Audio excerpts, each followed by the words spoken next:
تمام حمد و ثنا، تعریف و توصیف اللہ جل شانہ کے لیے ہے، جو خالق کائنات بھی ہے اور مالک شہنشاہت بھی۔ اسی پالنہار، اسی پروردگار کی حمد و ثنا کے بعد حضور نبی رحمت تاجدار ختم نبوت صلی اللہ تعالیٰ علیہ وسلم کی بارگاہ بے پناہ میں درود و سلام کا ہدیہ نشار پیش کرنے کے بعد آج کے اس مبارک ہفتہ وار اجتماع میں نے درس قرآن کے لیے سورہ الانفطار کی تلاوت کرنے کا قصد فرمایا ہے، ارادہ فرمایا ہے۔ سورہ الانفطار مکہ مکرمہ میں حضور نبی رحمت تاجدار ختم نبوت صلی اللہ تعالیٰ علیہ وسلم کی قلب اطہر پر نازل ہوئی۔ یہ سورہ الانفطار 1 رکوع اور 19 آیتوں پر مشتمل ہے۔ بسم اللہ الرحمن الرحیم۔ اذا السماء انفطرت، جب آسمان پھٹ جائے گا۔ وَإِذَا الْكَوَاكِبُ انتَثَرَتْ، اور جب تارے جھڑ پڑیں گے۔ وَإِذَا الْبِحَارُ فُجِّرَتْ، اور جب سمندر بہا دیے جائیں گے۔ وَإِذَا الْقُبُورُ بُعْثِرَتْ، اور جب قبریں کریدی جائیں گی اور اس میں سے مردے اکھاڑ کر باہر نکال دیے جائیں گے۔ اس وقت ہر نفس کو، ہر جان کو معلوم ہو جائے گا جو اس نے آگے بھیجا اور جو اس نے پیچھے چھوڑا۔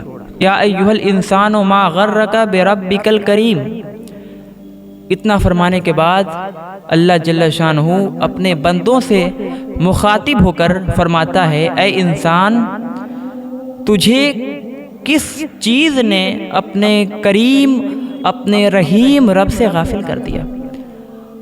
کس چیز نے تمہیں غافل کر دیا کہ تم نے اپنے رب کے حکموں کو توڑ دیا، تم نے اپنے رب کی نافرمانی کی، تم اپنے رب سے دور ہو گئے، اپنے رب سے غافل ہو گئے۔ یا ایھا الانسان ما غرک بربک الکریم، اے انسان، تجھے کس چیز نے اپنے کریم رب سے دھوکے میں ڈال دیا، اپنے کریم رب سے غافل کر دیا۔ الذی خلق فسواک فعدلک، حالانکہ اس نے تجھے پیدا کیا، پھر ٹھیک بنایا، پھر ہموار فرمایا۔ فی ای صورت ما شاء رکبک، جس صورت میں چاہا تجھے ترکیب دیا۔ کلا بل تکذبون بالدین، لیکن تمہارا حال کیا ہے کہ تم انصاف کے دن کو جھٹلاتے ہو، عملاً جھٹلاتے ہو۔ اگر تمہیں یہ یقین ہوتا کہ ایک دن قیامت قائم ہوگی، اگر تمہیں یہ یقین ہوتا کہ ایک دن ایسا قائم ہونے والا ہے جس دن ہمیں اپنے رب کے حضور حاضر ہونا ہے اور اپنے ایک ایک عمل، اپنے ایک ایک کرتوت کا حساب دینا ہے، تو پھر تم اپنی مرضی کے مطابق زندگی نہ گزارتے۔ تم نے عملاً انصاف کے دن کو جھٹلا دیا۔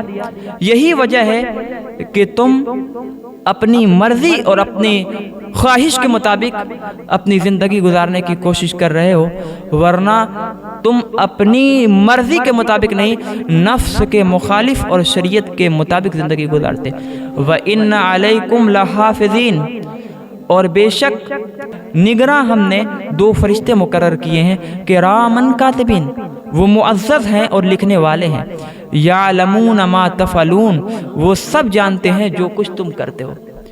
تم کیا کر رہے ہو، کیا نہیں کر رہے ہو، لوگوں کے سامنے کیا کر رہے ہو، پردے میں کیا کر رہے ہو، کرامن کاتبین، معزز لکھنے والے، یعلمون ما تفعلون، سب جانتے ہیں جو تم کرتے ہو۔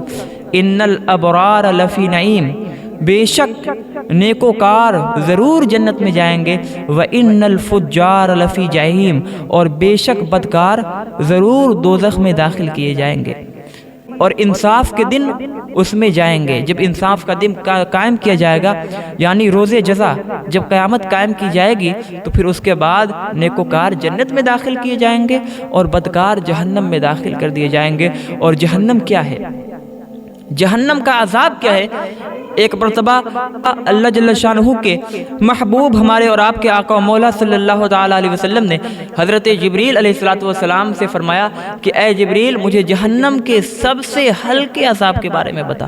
تو حضرت جبریل علیہ السلام نے ارشاد فرمایا کہ یا رسول اللہ صلی اللہ تعالیٰ علیہ وسلم، جہنم کا سب سے ہلکا عذاب یہ ہے کہ جہنمی کے پیر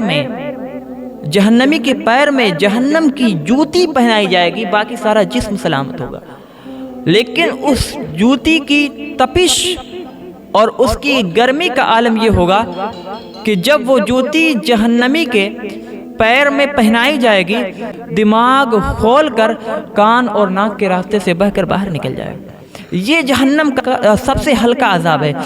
اور جب انصاف کا دن قائم کیا جائے گا تو پھر جو نیکوکار ہوں گے وہ جنت میں داخل کیے جائیں گے اور جو بدکار ہوں گے وہ جہنم میں ڈال دیے جائیں گے۔ تو فرمایا وما ہم انہا بغائبین، اور اس سے کہیں چھپ نہیں پائیں گے۔ جہنم سے بدکار لوگ اس دن چھپ نہیں پائیں گے، بچ نہیں سکیں گے۔ وما ادراک ما یوم الدین، اور تو نے کیا جانا کہ کیا ہے انصاف کا دن۔ ثم ما ادراک ما یوم الدین، پھر تو نے کیا جانا کہ کیا ہے انصاف کا دن۔ یوم لا تملک نفس لنفس شیئا والامر یومئذ للہ، جس دن کوئی جان کسی کا کچھ اختیار نہ رکھے گی۔ روز جزا کا دن، قیامت کا دن وہ دن ہوگا کہ جس دن کوئی جان، کوئی نفس، کوئی بندہ، کوئی شخص، کوئی انسان کسی دوسرے پر کوئی قابو نہ رکھے گا، کوئی اختیار نہ رکھے گا۔ باپ بیٹے سے بھاگے گا، بیٹا باپ سے بھاگے گا، دوست دوست سے بھاگے گا، سب ایک دوسرے سے بیزار ہوں گے، نفسی نفسی کا عالم ہوگا۔ یوم لا تملک نفس لنفس شیئا، جس دن کوئی جان کسی دوسرے جان پر کوئی اختیار نہیں رکھے گی۔ والامر یومئذ للہ، اور سارا کا سارا حکم اللہ کے دست قدرت میں ہوگا، سارا معاملہ اللہ کے دست قدرت میں ہوگا۔ اور اللہ جل شانہ اس وقت اتنا جلال میں ہوگا کہ بڑے بڑے انبیاء کرام خوف زدہ ہوں گے اور کہیں گے اذهبوا الی غیری، کسی اور کے پاس جاؤ، کہ ہمیں اپنی اس زندگی کو غنیمت سمجھنا چاہیے اور اپنی اس زندگی کو غنیمت سمجھ کر اپنے رب کی یاد میں مشغول ہو جانا چاہیے، گناہوں سے بچنا چاہیے، فرائض کی پابندی کرنا چاہیے۔ اللہ تبارک تعالی ہم سب کو کہنے اور سننے سے زیادہ عمل کرنے کی توفیق عطا فرمائے، اس لیے کہ آج کا احساس کل کے پچھتاوے سے بہتر ہے۔ اگر آج احساس ہو گیا تو اس کا رزلٹ اچھا ہوگا، اور اگر کل پچھتاوا ہوا تو پھر صرف اور صرف پچھتاوا ہوگا، اس کا نتیجہ کچھ نہیں ہوگا، اس لیے کہ نتیجہ مل چکا ہوگا۔ تو اللہ تبارک تعالی ہم سب کو کہنے اور سننے سے زیادہ عمل کرنے کی توفیق عطا فرمائے، علم دین حاصل کرنے کی توفیق عطا فرمائے، قرآن کو پڑھنے، اس کو سمجھنے اور اس پر عمل کرنے کی توفیق عطا فرمائے۔ یہی ہے آرزو، تعلیم قرآن عام ہو جائے، ہر ایک پرچم سے اونچا پرچم اسلام ہو جائے۔ اللہ ہمارے مسلمانوں کے دلوں کو قرآن کے نور سے روشن کرے۔